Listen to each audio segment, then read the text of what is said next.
தாய் தமிழ் உறவுகளுக்கு வணக்கம். பாஜக வலையில் சிக்காத ஒரே தலைவர் யார் தெரியுமா என்ற தலைப்பில் இந்த காணொளியை காண்கிறோம்.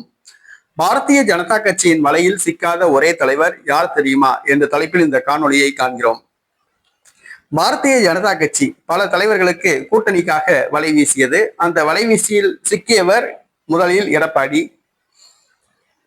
எடப்பாடி மற்றும் அதிமுகவினர் மீது வழக்குகள் நிலுவையில் உள்ளன. அதை காட்டி மிரட்டி பணிய வைக்கப்பட்டு கூட்டணியில் சேர்த்துக் கொள்ளப்பட்டார்கள். அதே போன்று தமிழ் மாநில காங்கிரஸ் மற்றும் சிறிய கட்சிகள் அந்த பாஜக கூட்டணிக்கு வந்துள்ளன. பாஜக பல கட்சிகளுக்கு வலை வீசியுள்ளது.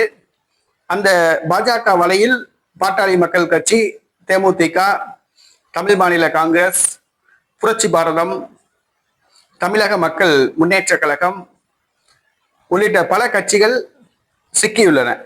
ஆனால் ஒரே ஒரு கட்சி மட்டும் சிக்கவில்லை. பலமுறை முயன்றும் கூட அந்த கட்சியின் தலைவர் பிடிகொடுக்கவில்லை.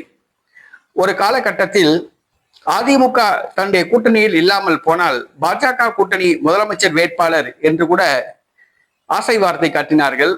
ஆனால் அந்த தலைவர் சிக்கவில்லை. அந்த தலைவர் யார் தெரியுமா? நாம் தமிழர் கட்சி தலைமை ஒருங்கிணைப்பாளர் செந்தமிழன் சீமான் அவர்களை பாஜக கூட்டணிக்கு கொண்டு வர பல்வேறு முயற்சிகள் மேற்கொள்ளப்பட்டன.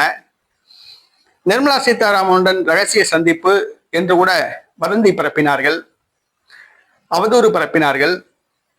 பாஜகவுடன் கூட்டணி என்று வதந்தி பரப்பினார்கள். ஆனால் செந்தமிழன் சீமான் அதற்கெல்லாம் கண்டுகொள்ளவில்லை. இத்தனை கோடி ரூபாய் வாங்கியிருக்கிறார், அத்தனை கோடி ரூபாய் வாங்கியிருக்கிறார் என்று கூட சொன்னார்கள். சீமான் கண்டுகொள்ளவே இல்லை. அதே நேரத்தில் பாரதிய ஜனதா கட்சி பாஜக கூட்டணி முதலமைச்சர் வேட்பாளர் சீமான் என்று கூட அறிவிக்க தயாராக இருந்தது. ஆனால் செந்தமிழன் சீமான் அதற்கும் இணங்கவில்லை. பல்வேறு முயற்சிகள் மேற்கொண்ட பாஜக அந்த முயற்சியை கைவிட்டு விட்டது.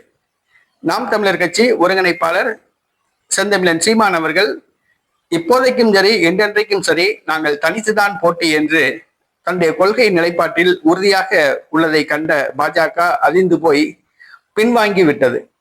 தற்பொழுது நாம் தமிழர் கட்சி இல்லாத மற்ற எதிரி கட்சிகளை கூட்டணியில் சேர்க்க பாஜக முயற்சித்து வருகிறது.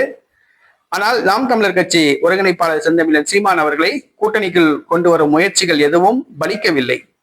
பின்பு அந்த முயற்சியை கைவிட்டு விட்டது, பின்வாங்கி விட்டது. பாரதிய ஜனதா கட்சி வலையில் சிக்காத ஒரே தலைவர் செந்தமிழன் சீமான்.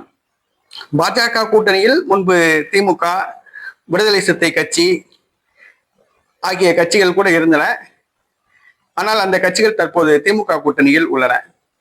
பாஜக வலையில் சிக்காத ஒரே தலைவர் செந்தமிழன் சீமான் மட்டுமே.